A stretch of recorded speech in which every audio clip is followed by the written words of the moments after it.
Hello बच्चों, क्या हाल चाल भाई सबके? बढ़िया एकदम। तो मिक्सचर्स एंड एलिगेशंस का पार्ट 1 आप लोगों ने देखा, उसको क्लियर भी हो गया होगा। ठीक है, उस लेक्चर में अपन ने स्टार्टिंग के सारे कॉन्सेप्ट्स और जितने भी बेसिक इनिशियल कॉन्सेप्ट्स थे, फॉर्मुलेस थे, वो अपन ने डिस्कस किया था। अब आज का लेक्चर बहुत इंपॉर्टेंट है। क्यों? क्योंकि अपन आज के लेक्चर के अंदर ना मिक्सचर्स एंड एलिगेशंस का पार्ट 2 पढ़ेंगे। ये फाइनल पार्ट भी है, पहली चीज। दूसरा, इसके बाद इसमें जो अपन मिक्सचर्स एंड एलिगेशंस के जो अर्थमेटिक के क्वेश्चंस आते हैं, दूसरे चैप्टर्स होते हैं, उसमें भी इसका यूज बताएंगे कि अपन किस तरीके से averages, profit and loss, time and distance और आपका परसेंटेजेस का यूज जो है, उसके क्वेश्चंस को भी आप एलिगेशंस की हेल्प से सॉल्व कर सकते हो। ठीक है, क्लियर? चलो स्टार्ट करते हैं लेक्चर के साथ। तो देखते जाते हैं। The average daily wages of the staff consisting of the supervisors and the labours of a company is rupees 50. The average daily wages of the supervisors is rupees 150, while that of the laborers is rupees 40 per day. If the number of supervisors is 15, find the number of laborers in the company. तो देखो average daily wages दे रखा है, तो इसका मतलब clear पता चल रहा है कि एवरेजेस का क्वेश्चन है। अब इसमें करना कैसे है, देखो यहां पर ना उसने जो नंबर ऑफ आपके वर्कर्स थे ना, उसको दो पार्ट में डिवाइड किया, एक तो सुपरवाइजर्स और एक लेबर्स के बीच में। ठीक है, सुपरवाइजर्स की जो डेली वेजेस है वो है 150 रुपीज। ठीक है, और जो लेबर्स की है वो कितनी है, रुपीज 40 पर डे, और ये 150 रुपीज पर डे। और जो टोटल है वो टोटल कितनी है सारे वर्कर्स की, 50 रुपीज है। तो अब एलिगेशन में आपको ये चीज पता है कि अपन कैसे करते थे, ए, बी और सी। ये करते थे b माइनस सी और ये करते थे c माइनस ए। और डिटेल में बच्चों आप लोगों को ये चीज जाननी है तो आप लोग फर्स्ट वाला पार्ट जो है उसका डिस्क्रिप्शन में आपको लिंक जो है वो मिल जाएगा, वो आप लोग देख सकते हो। ठीक है, मैं दोबारा इस पूरे कॉन्सेप्ट पे नहीं जा रहा, उसके लिए आपको वीडियो मिल जाएगी उसमें, ठीक है, डिस्क्रिप्शन में। अब यहां पर आप जब एलिगेशंस का यूज करोगे तो बच्चों एवरेजेस के क्वेश्चन में ये जो तीनों वैल्यू ए बी सी आते हैं, ये एवरेज वैल्यू होती है। मतलब एक कंप्लीट ग्रुप को वो दो पार्ट में डिवाइड करेगा, ग्रुप 1 और ग्रुप 2 के अंदर। एक ग्रुप 1 की एवरेज वैल्यू देगा, एक ग्रुप 2 की एवरेज वैल्यू देगा, और नीचे जो है जो मिड में वैल्यू देगा वो आपको कंप्लीट वैल्यू देगा। ठीक है, तो यहां पर आप क्या करोगे 40। ठीक है, यहां आप करोगे 150, क्योंकि ये जो है ये है आपके सुपरवाइजर्स की, और ये है लेबर्स की, और ये किसका है, 50 रुपीज। ठीक है, ये है आपका 50 रुपीज। तो 150 में से 50 गया तो ये कितना आया, ये आएगा आपका 100, और 50 में से 40 जाएगा तो ये कितना आएगा, 10 आएगा। तो इसका मतलब ये रेशो किस चीज का आया, ये रेशो आया नंबर का। ये रेशो किस चीज का आया, नंबर का आया। ठीक है, मतलब number of labours, number of supervisors. ठीक है, तो नंबर ऑफ लेबर्स और नंबर ऑफ सुपरवाइजर्स का रेशो कितना था, 10:1 था। अब आप एक चीज देखोगे, यहां पर अपने को सुपरवाइजर्स कितने दे रखे हैं, 15 दे रखे हैं। तो इसका मतलब एक की वैल्यू 15 हो गई, तो 10 की वैल्यू कितनी हो गई, 150। ये हो गया आपका आंसर, फर्स्ट वाला। ठीक है, फर्स्ट वाला आंसर हो गया आपका। यानी नंबर ऑफ लेबर्स उस कंपनी के अंदर, उस फैक्ट्री के अंदर कितने हैं, 150 अपने पास लेबर्स हैं। ठीक है, तो सीधा सीधा सा तरीका आपको इसके अंदर करना है, कुछ भी ऐसा नहीं है। ठीक है, तो ये जब भी एवरेजेस का क्वेश्चन इस तरीके का आपको मिलेगा, इस पैटर्न का, तो आप उसमें एलिगेशंस का यूज कर सकते हो। ठीक है बच्चों, क्लियर है? चलो नेक्स्ट क्वेश्चन पे आता है, देखते हैं नेक्स्ट वाला क्वेश्चन किसका है। नेक्स्ट वाला क्वेश्चन है बच्चों सिंपल इंटरेस्ट का। ठीक है, सिंपल इंटरेस्ट के अंदर भी ये चीज यूज आती है। ठीक है, कैसे यूज करोगे, देखो a man has rupees 30,000 to land on loan. एक बंदे के पास 30,000 है उधार देने के लिए, उसने कुछ हिस्सा, अब उसने ये नहीं बताया कि कितना हिस्सा उसने मोहन को दिया at an interest rate of 20% per annum, और जो बचा हुआ हिस्सा है ना, तो वो दिया उसने सुरेश को 12% इंटरेस्ट रेट के साथ। At the rate of at the end of the 1 year he got 17% of his capital as interest. ठीक है, how much did he lend to Mohan. देखो उसने एक्चुअली ये बोला कि जब उसने एक्स रुपीज मोहन को दिया, 30,000 माइनस एक्स रुपीज उसने सुरेश को दिया, तो जो पैसा उसको मोहन को देने के बाद 20% के हिसाब से और सुरेश को देने के बाद 12% के हिसाब से जब मिलेगा, दोनों का कंबाइन करने के बाद, तो बेसिकली वो पैसा टोटल 30,000 का 17% के इंटरेस्ट के निकले के बराबर अपने पास वैल्यू आएगी। ठीक है, अब एक तरीका ये होता है, बच्चे इसको ऐसे करते हैं कि भाई सर एक्स ले लो, एक को 30,000 माइनस एक्स ले लो, फिर उस पर पीटीआर वाले फॉर्मूले से इंटरेस्ट निकालो, उसका निकालो, और एक 30,000 का 17% के हिसाब से निकालो। नहीं, ये नहीं करना, इस टाइप के क्वेश्चन में आपको ऐसे नहीं करना। तो फिर क्या करोगे, देखो आप क्या करोगे, अब जैसे मैंने आपको पिछले वाले क्वेश्चन में बताया, एक सेकंड देखते हैं, यहां पर जो ये वैल्यूज थी ये एवरेजेस की वैल्यू थी, ये वाली तीन वैल्यूज। ठीक है, इस वाले क्वेश्चन के अंदर इस वाले के अंदर आपको क्या मिलेंगे, रेट ऑफ इंटरेस्ट मिलेगा। तो रेट ऑफ इंटरेस्ट 12%, ठीक है, और 20% और 17%। तो 12% कितना होता है, ये होगा आपका सुरेश का और ये होगा आपका मोहन का, ठीक है। हमेशा बड़ी वाली वैल्यू को यहां पर लिखोगे, छोटी वाली वैल्यू को यहां पर, जो टोटल है जो पूरे कंप्लीट वैल्यू पे लग रही है वो मिड में आएगा। 17 में से 20 में से 17 गया 3, 17 में से 12 गया 5। तो इसका मतलब प्रिंसिपल ऑफ मोहन और प्रिंसिपल ऑफ सुरेश, या सुरेश या मोहन कह दो, तो 5:3। ध्यान रखना ये इसकी वैल्यू, ये इसकी वैल्यू, ठीक है। ये सारी चीजें मैं आपको ऑलरेडी लेक्चर 1 के अंदर मैं बता चुका हूं अच्छे तरीके से, ठीक है। आज इसका एप्लीकेशन और इसके एडवांस लेवल के क्वेश्चन, जो आप कह सकते हो पीओ लेवल के क्वेश्चन अपन डिस्कस कर रहे हैं, ठीक है। तो ये हो जाएगा प्रिंसिपल ऑफ मोहन कितना हो जाएगा, 5/8 ऑफ 30,000। तो ये आपका जाएगा 2 टाइम्स और 15,000, 7,500 और 3750 2 टाइम्स। तो 3750 इंटू 5 हो जाएगा 15,000 और उसके बाद 3750 ये आ जाएगा 18750, ठीक है, ₹18750। ये आपका आंसर इसमें आ जाएगा डी ऑप्शन, ठीक है। क्लियर, सिंपल तरीका था। तो कैसे, अब एक चीज और समझ लेना, एक क्वेश्चन और हो जाता है इसके अंदर ही। कभी कभी क्या होता है कि आपको जैसे ये 12% और ये 20% दे दिया, वो आपको 17% ये नहीं देगा। वो यूज तो यही करना है, लेकिन 17% आपको निकालना पड़ेगा। वो ये बोल देगा कि भाई उस पे 900 रुपए का इंटरेस्ट बना 1 साल पे, तो अब आप निकाल लो कि 30,000 का 900 रुपए जो है, 30,000 पे 900 रुपए इंटरेस्ट के हिसाब से कितना रेट ऑफ इंटरेस्ट बनेगा। तो वह रेट ऑफ इंटरेस्ट आपको निकालना पड़ेगा। बस इतना सा काम आपको करना है, बाकी पूरे का पूरा क्वेश्चन उसमें जो है वो सेम रहेगा।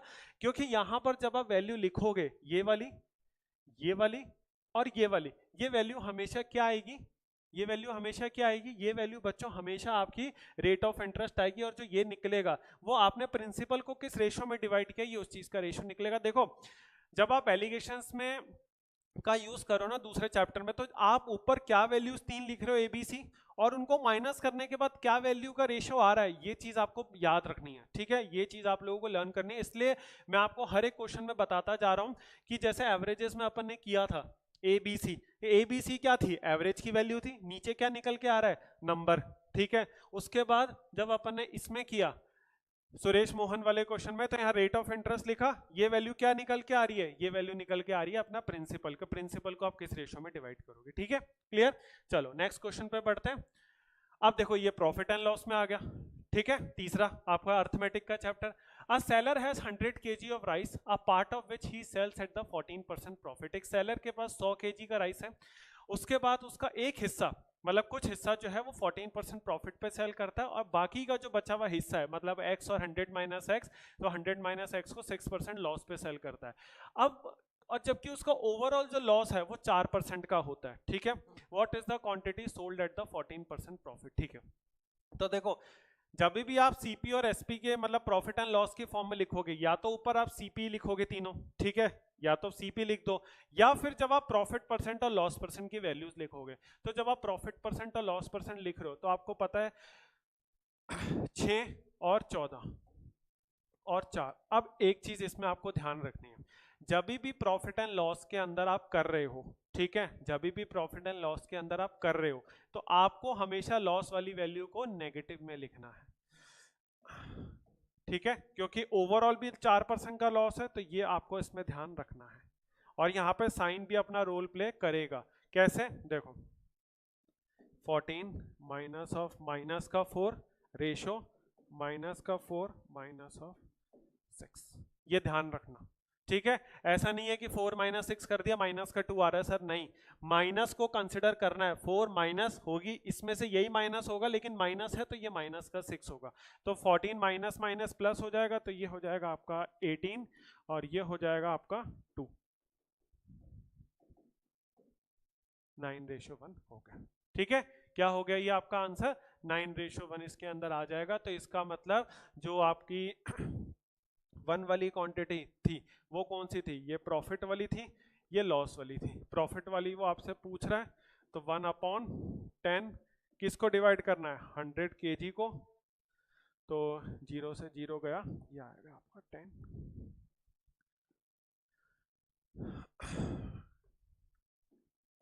ठीक है, 10 kg आपका आंसर आ जाएगा। क्लियर है? आ गया समझ में सबको कैसे करना है, किस तरीके से करना है?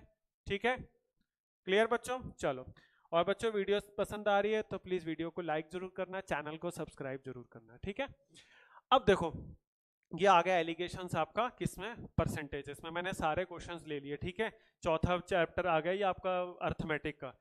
The total population of a village is 8000. The number of the males and females increases by 6% and 10% respectively, and consequently the population of the village becomes 8600.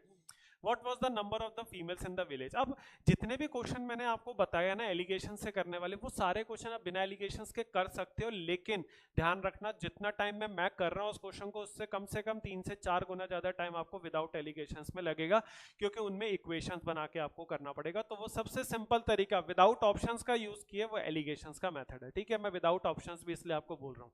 ठीक है, तो अपन इसको भी एलिगेशन से ही करेंगे, विदाउट इक्वेशंस बनाए। देखो 8000 की टोटल पॉपुलेशन में से 6% और 10% का इंक्रीज हो रहा है मेल्स और फीमेल्स में। अब जब तक आप मेल्स और फीमेल्स की वैल्यू नहीं लोगे कि भाई 6% एक्स और 8000 माइनस एक्स, तो आप 6% और 10% नहीं निकाल सकते। ठीक है, तो अपन आप एक चीज देखोगे कि टोटल पॉपुलेशन का आपको परसेंटेज इंक्रीज नहीं दे रखा, आपको ये दे रखा है कि 8000 की जो पॉपुलेशन है ना वो कितनी बन रही है आपकी 8600। तो इंक्रीज कितने से हो रही है पॉपुलेशन? 600 से इंक्रीज हो रही है। तो ये बिल्कुल वही वाला हो गया मोहन एंड सुरेश वाला जो मैंने आपको बताया था कि रेट ऑफ इंटरेस्ट नहीं दे रखा होगा, तो आप टोटल परसेंटेज इंक्रीज निकालोगे 600, 8000 मल्टीप्लाई बाय 100, ये हो जाएगा आपका 2 0 कैंसल आउट, ये इससे कैंसल आउट, तो 60 डिवाइडेड बाय 8 हो जाएगा 30 डिवाइडेड बाय 4 यानी 7.5%। यानी ओवरऑल जो रेट ऑफ परसेंट इंक्रीज हो रहा है पॉपुलेशन में, टोटल की बात कर रहा हूं मैं, वो 7.5% का हो रहा है। भाई मेल का अलग हो रहा है 6% का, फीमेल 10% का, वो तो उनकी रिस्पेक्टिव वैल्यू पे, लेकिन ओवरऑल इंक्रीज, अब ओवरऑल इंक्रीज यहां पर बिल्कुल पहले वाले क्वेश्चन की तरह ही हो गया, सेकंड क्वेश्चन की तरह, ये 17% की तरह। यही मैंने बोला था कि आपको प्रिंसिपल दे देगा, इंटरेस्ट दे देगा, और आपको रेट ऑफ इंटरेस्ट निकालना पड़ेगा। तो बिल्कुल वही वाली सेम चीज है कि यहाँ पर एक तरीके से आपको 8000 दे दिया, वो बढ़ के 8600 हो गया, मतलब अमाउंट दे दिया और आपको टाइम दे दिया, और आपको क्या निकालना पड़ेगा? Rate of interest. तो वो रेट आपने निकाल लिया। ठीक है, अब आप क्या करोगे इसके अंदर? तो इसके अंदर आप अपन लिखेंगे 6%, 10% और ये 7.5%। 10 में से 7.5% आ जाएगा तो ये आ जाएगा 2.5%, और 7.5 में से 6 जाएगा तो 1.5%। परसेंट हटा दो, परसेंट का कोई जरूरत नहीं, वो तो आप नहीं भी लिखोगे। ठीक है, तो यानी जो वैल्यू आएगी वो कितनी आएगी? 5:3। ये 5:3 किसका आएगा? 6% किसका था? मेल्स का था, और 10% किसका था? फीमेल्स का था। ठीक है, तो अब आप एक चीज देखो, उसने पूछा क्या? What was the number of females in the village? Females को पूछा उसने, तो फीमेल्स का यहाँ पे नंबर कितना हो जाएगा? 3 हो जाएगा,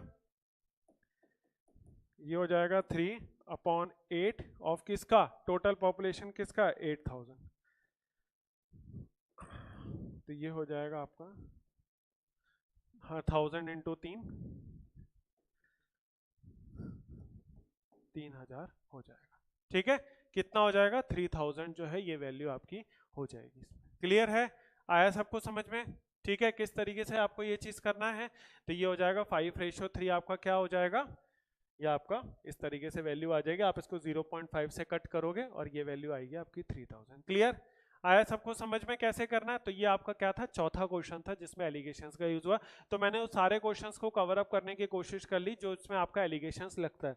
ठीक है, चलो नेक्स्ट क्वेश्चन की तरफ। हाँ, ये जो क्वेश्चन है अभी एक प्रॉपर आपका एलिगेशंस का क्वेश्चन है, इसमें कोई अर्थमेटिक के चैप्टर का यूज नहीं है, आप इसको रेशियोज का क्वेश्चन पकड़ सकते हो या नॉर्मली। अब इसको करने का तरीका कैसे है वो समझते हैं। देखो, ये बोल रहा है 3 कंटेनर है अपने पास। ठीक है भाई, तीनों की इक्वल कैपेसिटी है, मतलब सपोज करो कि 10 लीटर 10 लीटर 10 लीटर, तीनों ऐसा हो गया है ना, या कुछ भी क्वांटिटी हो गई। उसके अंदर मिल्क और वाटर है, तीनों में मिल्क एंड वाटर जो है वो अलग अलग रेशियो में 2:1, 3:1 and 3:2 respectively, and all the 3 containers are emptied into a bigger container, then the ratio of the milk to water in the bigger container is, ठीक है। तो देखो मिल्क हो गया, वाटर हो गया, अपने पास हो गया container A, container B, container C, तो ये हो गया 2:1, 3:1, 3:2, ठीक है। ये वैल्यूज अपने पास हो गई इसके अंदर। अब आप एक चीज देखो, मैं यहां पर इस क्वेश्चन को बहुत सिंपल तरीके से करूंगा कि आपको कोई फॉर्मूला रटाने की जरूरत नहीं है, कुछ भी करने की जरूरत नहीं, सबसे सिंपलेस्ट तरीका भाई यहां पर वो ये बोल रहा है एबीसी कंटेनर की वॉल्यूम सेम है, मैं इसको 100 ले सकता हूं, लेकिन प्रॉब्लम ये होती है कि कोई भी वैल्यू रेशियोज में बस ऐसी अज्यूम करना कि वो रेशियोज की वैल्यू के सम से डिवाइड हो जाए, मतलब जैसे यहां पर इन वैल्यूज का सम कितना है, 2 + 1 कितना है 3, 3 + 1 4, 3 + 2 5, मान लो अगर मैं 100 ले भी लेता हूं तो 100 इससे चला जाएगा, ठीक है, 5 से चला जाएगा, लेकिन 3 से नहीं जाएगा, तो वो वैल्यू फ्रैक्शंस में आएगी, ऐड तो हो जाएगी, फ्रैक्शंस में आएगी, आप फ्रैक्शंस में रहने दो, सम करोगे हो जाएगा, लेकिन आप एक ऐसी वैल्यू पकड़ो ना कि जो तीनों से डिवाइड हो जाए, 3 4 5, तो आप एलसीएम ले लो, 3 4 5 का एलसीएम कितना होता है 60, तो लो भैया ये भी 60 लीटर्स, ये भी 60 लीटर्स, ये भी 60 लीटर्स, अपन तो अज्यूम कर रहे हैं 100 माने 60 माने क्या फर्क पड़ता है, कोई फर्क नहीं पड़ता, ठीक है भाई। तो अब 60 को डिवाइड कर दो 2:1 में, तो ये हो जाएगा 40 और 20, ठीक है। उसके बाद ये हो जाएगा आपका 45 और 50, और ये हो जाएगा 36 24, आगे मैंने बस इन वैल्यूज को 60 को इन रिस्पेक्टिव रेशियोज में डिवाइड किया, अब उसने सारे का सारा एक थर्ड कंटेनर में एम्प्टी कर दिया, तो 40 + 45 + 36 85 85 91 और ये हो जाएगा 121, हाँ ठीक है। उसके बाद 24 + 15 39 49 59, तो ये हो जाएगा 59,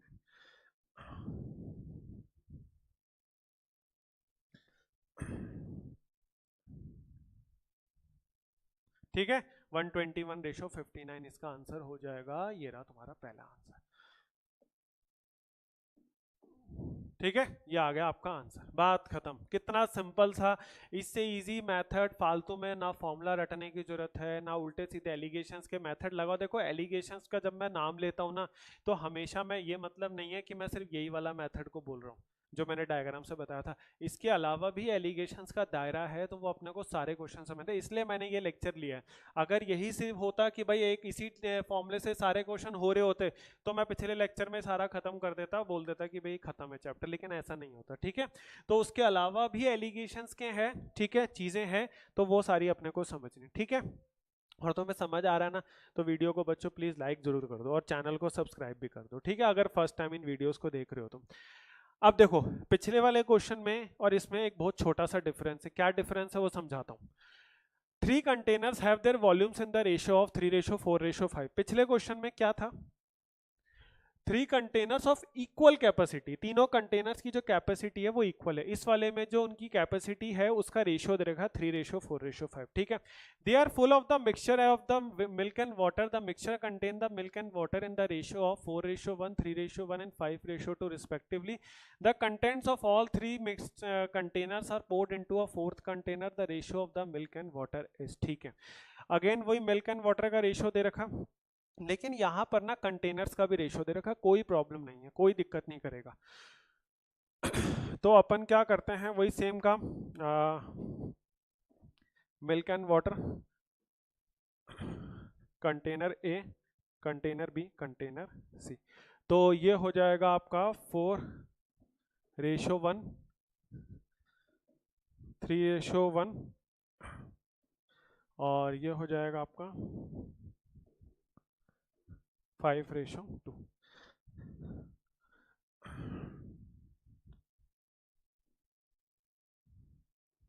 थ्री रेशो 4:5, ठीक है।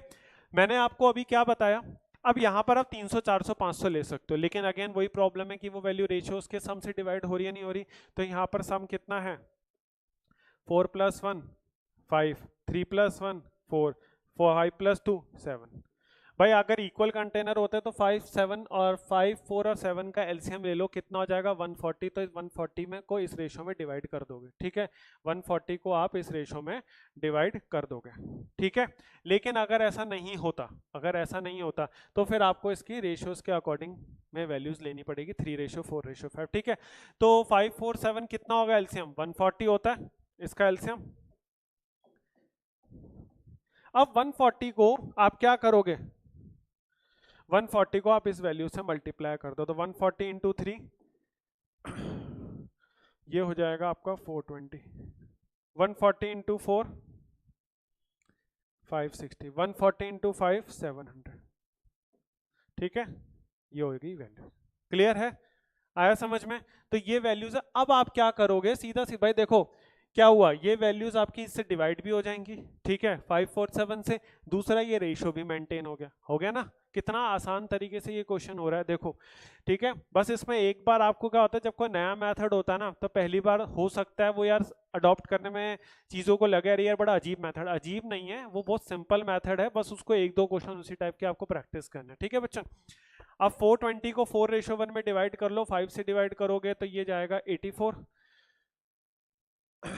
और 336, और ये जाएगा आपका 140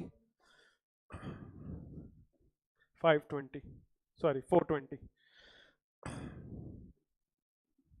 और ये जाएगा आपका 500 और ये जाएगा आपका 200, ठीक है, ये चीज हो जाएगा। अब सिंपल सा ऐड कर दो, तो ऐड करोगे तो ये आएगा आपका 500 420 300 4 500 900 1200 1256, ठीक है, 200 140 340 और 424, ठीक है। फर्दर काटना पड़ेगा, कट रहा है ना, क्योंकि दिख ही रहा है जहां तक है ये 8 से आपका कट रहा है, तो 8 से कटेगा तो ये हो जाएगा आपका 53, हाँ 53 आ तो रहा है सी ऑप्शन में, और 1256 को भी कट कर लेते हैं तो ये कटेगा 145 5 और उसके बाद 56 7 157, हाँ ये आ गया आपका आंसर 157:53,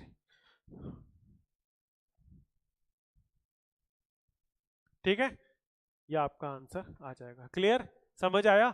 तो भाई पिछला वाला क्वेश्चन और इस वाले क्वेश्चन में क्या डिफरेंस था, कुछ था? कुछ भी नहीं था, बस इतना सा क्या डिफरेंस था कि आपको उसमें रेशियोज लेना है कंटेनर का इस वाले में, और पिछले वाले में सारे कंटेनर्स की वॉल्यूम इक्वल है। भाई इक्वल है तो 1:1:1 हो गया, ऐसा समझ लो। और यहाँ पर रेशियो की जो यहाँ पर जो कंटेनर्स की वॉल्यूम है वो 1:1:1 के अलावा है, 3:4:5 है। बस इतना सिंपल वर्ड्स में समझो। करने का तरीका दोनों का सेम है, कोई फॉर्मूला रट्टा नहीं मारना, कुछ नहीं करना, बिना मतलब की चीज़ों को नहीं करना, सिर्फ चीज़ों को समझना है कैसे करना, ठीक है। और आराम से 1 मिनट के अंदर में क्वेश्चन हो जाएगा तुम्हारे एग्जाम में, ठीक। चलो भाई, अब देखो, अब अगर आपने एलिगेशंस का पहला लेक्चर देखा है, इसलिए मैं आज आप लोगों को बोलूंगा कि अगर बच्चों किसी ने एलिगेशंस के डायरेक्ट इस लेक्चर पे आया है ना, और उसने इस लेक्चर को इससे पहले एलिगेशंस कभी पढ़ा ही नहीं, तो एलिगेशंस का पहले लेक्चर 1 देख लो, वरना लेक्चर 2 में बहुत सारी चीजें हैं जो ऊपर से निकल जाएंगी, बाउंसर पढ़ेंगे तो थोड़ा समझना मुश्किल हो जाएगा, क्योंकि ये चैप्टर थोड़ा कॉन्सेप्चुअल है, ठीक है। अब इसके अंदर क्या है, ये बोल रहा है कि भैया अपने पास जो है ना ये 3 कंटेनर्स है या 3 वेसल्स हैं, जिसमें स्पिरिट की जो वैल्यू है ना वो 25%, 35% और 55% है। 3 liters from the first, 6 liters from the second and 1 liter from the third are mixed, what would be the resultant concentration of the spirit? तो भाई देखो ऐसे सिनेरियो में क्या होगा कि 25%, 35% और 55% है। अब आप लोगों को याद होगा कि मैंने एक चीज बताई थी कि अगर एक तो आप इस तरीके से कर सकते हो, एक मैंने बताया था ax प्लस का by upon x plus y, या मैंने बोला था कि अगर 3 है तो d is equal to ax plus का by प्लस का cz upon x plus y plus z। इस तरीके से आप कर सकते हो, मैंने लास्ट लेक्चर में बताया था ये चीज, ठीक है। इसलिए कह रहा हूं कि एक बार चीजों को देख लेना। तो अब यहां पर ये वाली चीज तो आप नॉर्मल डायग्राम से कर सकते थे, लेकिन इस वाले के लिए डायग्राम थोड़ा सुटेबल नहीं था, क्योंकि डायग्राम 2 बार लगाना पड़ता है। तो अब क्या करोगे, सिंपल सा भाई, आपको तो स्पिरिट की वैल्यू दे रखी है ना तीनों की, और हर वेसल में से कितना कितना उठा के मिक्स किया दे रखा है, मतलब 3 लीटर्स, 6 लीटर्स और 1 लीटर, ये XYZ की वैल्यू है। और ये जो 25, 35 और 55 है, ये ABC की वैल्यू। अरे बात खत्म, तो सीधा सीधा D निकाल लो, परेशानी की दिक्कत बात ही नहीं है कुछ। तो ये आ गया 25 इंटू 3, 35 इंटू 6 प्लस का 55 इंटू 1, 3 प्लस 6 प्लस 1, तो ये कितना हो जाएगा, 25 3 75, और वो हो जाएगा 75 प्लस 55 130, 130 हो गया, और 210, तो ये हो जाएगा 340 अपॉन 10।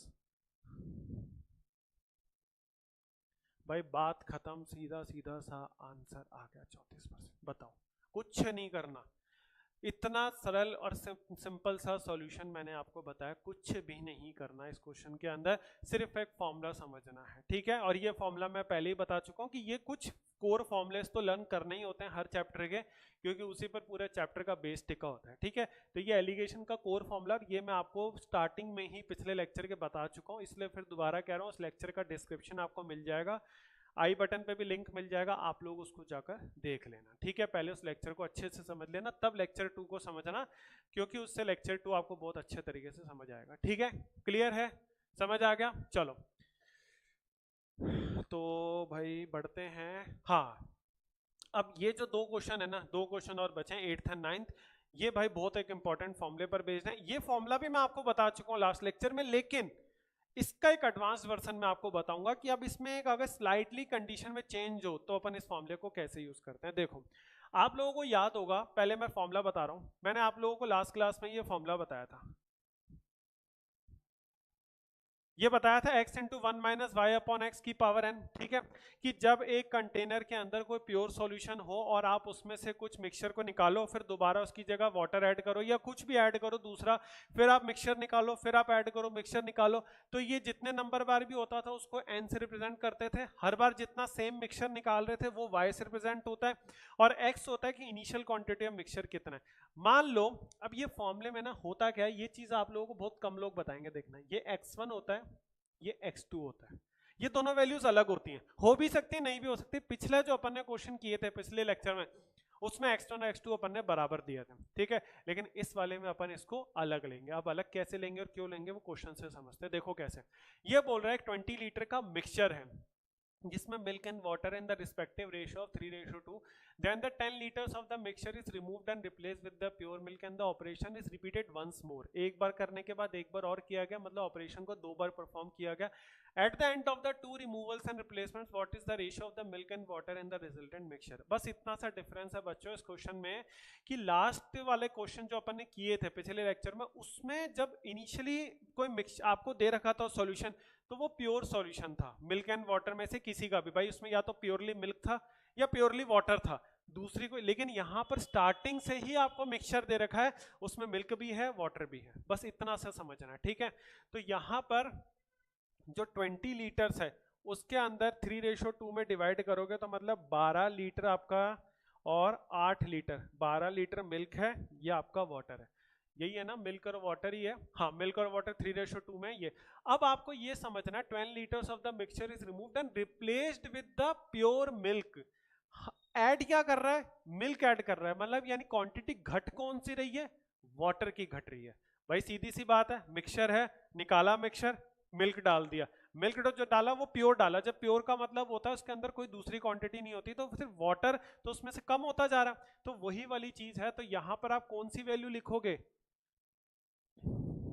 क्वांटिटी कौन सी, विच इज गेटिंग रिड्यूस्ड, जो क्वांटिटी कम हो रही है, तो x1 यहां पर वो चीज हो जाती है, तो वो होगी 8, 1 माइनस हमेशा 10 लीटर निकाल रहे हैं, और ये जो नीचे आएगा x2 ये टोटल क्वांटिटी ही रहेगी, ठीक है, ये टोटल क्वांटिटी ही रहेगी। टोटल क्वांटिटी किसकी, सॉल्यूशन की, ठीक है, भले उसमें मिल्क एंड वाटर दोनों, तो ये तो पिछले वाले क्वेश्चन में भी चीजें सेम ही थी, x था, बस फर्क क्या हुआ है, यहाँ पर 1 माइनस वाई अपॉन x2 को आप x के बराबर मान लो, लेकिन बस ये x1 अलग हो गई चीज, ठीक है। तो ये क्या आ जाएगा, रिमेनिंग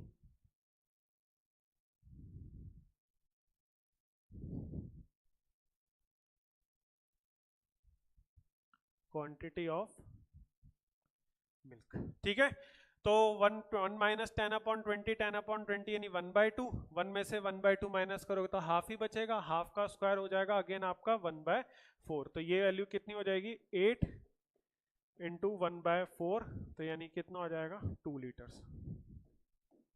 यानी जो रिमेनिंग सॉरी मिल्क थोड़ा ना, वाटर कम हो रहा है ना, sorry remaining quantity of water. ठीक है, वाटर कम हो रहा है तो वाटर कितना रह जाएगा 2 लीटर्स इसके अंदर आपका रह जाएगा, तो आपका मिल्क कितना हो जाएगा 18 लीटर्स और वाटर जो हो जाएगा 2 लीटर। अब कहोगे सर ये 18 लीटर कहाँ से आ गया? अरे भाई जितना निकाल रहे हैं उतना ऐड कर रहे हैं, तो ओवरऑल क्वांटिटी तो सेम है, तो जब वाटर की क्वांटिटी घट के 2 रह जाएगी तो मिल्क तो 18 ही हो जाएगा ना, तो मिल्क एंड वाटर का रेशियो कितना हो जाएगा, ये हो जाएगा आपका 9:1। तो ये आ गया आपका आंसर। ठीक है, समझ आया, क्लियर हो गया चीज? इस तरीके से आपको करना है, अगेन कुछ भी नहीं है। देखो आप क्वेश्चन का सॉल्यूशन देखोगे, 1 स्टेप 2 स्टेप 3 स्टेप का सॉल्यूशन है। ठीक है, लास्ट वाला जो क्वेश्चन है ना इसके बाद वाला, वो भी मैंने इसी फॉर्मूले पर बेस लिया है, क्योंकि ये क्वेश्चन समझने से काम नहीं चलता है ना, दूसरा समझ लोगे तो अच्छे से समझ आ जाएगा। अब देख लो कि कैसे करना। A cylinder which has the capacity of 8 liters contains a mixture of the oxygen and nitrogen. The volume of the oxygen in the cylinder is 16% of the total volume. A few liters of the mixture is released and an equal amount of the nitrogen is added. Then the same amount of the mixture as before is released and replaced by the nitrogen for the second time. As a result, the oxygen content becomes 9% of the total volume. Find the amount of the mixture released each time. ठीक है, तो हर बार जो mixture release होता है वो अपने को basically value बतानी है। अब क्या है देखो, यानी ओवरऑल यहाँ पे y की वैल्यू पूछ रहा है वो। अब देखो एक सिलेंडर के अंदर 2 गैसेस थी, 8 लीटर्स जो था ना वो अपने पास प्योरली सॉल्यूशन था किसका, ऑक्सीजन एंड नाइट्रोजन का। अब अगर मैं यहाँ पर फॉर्मूले की बात करूँ ना तो x1 into 1 minus Y upon x2 की पावर n।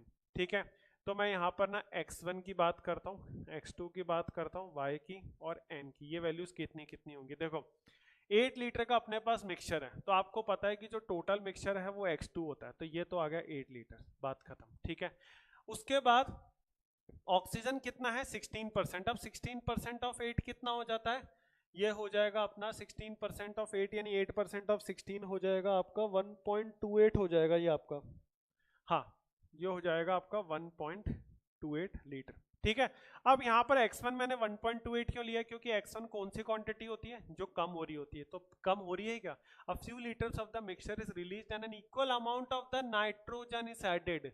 नाइट्रोजन ऐड कर रहे हैं भाई, जब नाइट्रोजन ऐड कर रहे हैं तो ऑक्सीजन तो कम ही हो रहा है ना, तो इसका मतलब ये वैल्यू सही है। Then the same amount of the mixture is as before is released and replaced by the nitrogen for the second time। यानी ये ओवरऑल ऑपरेशन 2 बार हुआ, तो अपने को वैल्यू क्या नहीं पता, ये वाली वैल्यू नहीं पता। ठीक है, और उसके बाद जो रिजल्टेंट आया यानी ये वाली चीज, ये वाला रिजल्टेंट भी आपको इसके अंदर गिवन है, तो रिजल्टेंट जो है वो कितना आया 9% ऑफ द टोटल वॉल्यूम। ठीक है,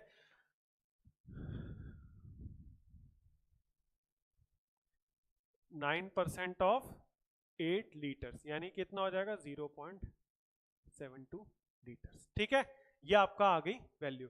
अब अपने को फाइनल वैल्यू ये बताने की आंसर नहीं है, ये वैल्यू आ गई। ठीक है, ये अब आपको y की वैल्यू बतानी है। ठीक है, चलो भाई, तो 0.72 1.28 1 माइनस y, y की वैल्यू कितनी हो गई अपॉन x2, ये हो जाएगा आपका 8 लीटर n। ठीक है, ये चीज हो जाएगा, तो 0.72 is equal to 1.28 into 1 minus Y upon 8 की पावर 2 आ गया। तो इसको हटा दो, तो 72 अपॉन 128 हो गया। ठीक है, ये हो जाएगा 36 upon 64 is equal to 1 minus Y upon 8 की पावर 2। ठीक है, अब यहां पर स्क्वायर है, ये किसी का नोट करो, ये स्क्वायर आ रहा है किसी का, 36 और 64 किसका है, 6 का और उसका 8 का, तो 6 अपॉन 8 का स्क्वायर 1 माइनस y अपॉन 8 का स्क्वायर, स्क्वायर से स्क्वायर हटा दो, दोनों हट जाएगा, कितना हो जाएगा, ये हो जाएगा 3/4 1 माइनस y अपॉन 8। ठीक है, तो 1 में से 3/4 हटेगा तो कितना होगा, 1/4 कटेगा 2, तो कितनी आ जाएगी y की वैल्यू, y की वैल्यू कितनी आ जाएगी, 2 आ जाएगी। क्लियर, आ गया समझ में? तो ये आंसर क्या आ गया,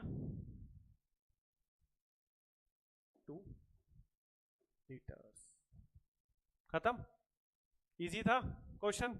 ठीक है, तो ये था, इसके अंदर कुछ भी नहीं है। देखो सारे क्वेश्चंस को समझने का और करने का एक पैटर्न होता है, एक तरीका होता है। ठीक है, और आपको एक बार वो पैटर्न, वो तरीका दिमाग में घुस गया ना बच्चों, ठीक है, एक बार समझ लिया, 2 बार समझ लिया, वीडियो देख ली 2 बार, अच्छे से चीज़ों के नोट्स बना लिए, और जो डेली प्रैक्टिस शीट्स आपको उसमें दे रहे हैं टेलीग्राम ग्रुप पे, डेली आती हैं, उसकी प्रैक्टिस करते रहो रेगुलर लेवल पे। ठीक है, ये कर लोगे ना, किसी भी चैप्टर में मास्टरी करने में आपको, उसमें एक्सपर्टीज गेन करने में ज़्यादा टाइम नहीं लगेगा। बस प्रैक्टिस तो देखो आपको करनी पड़ेगी। ठीक है, चीज़ों को पहले ढंग से समझना पड़ेगा, ठीक है, सॉल्यूशंस को देखना पड़ेगा, फिर उसके बाद आपको कोर कॉन्सेप्ट्स को समझना है, रट्टा नहीं मारना है, समझना है। ठीक है, किसी भी चीज़ को।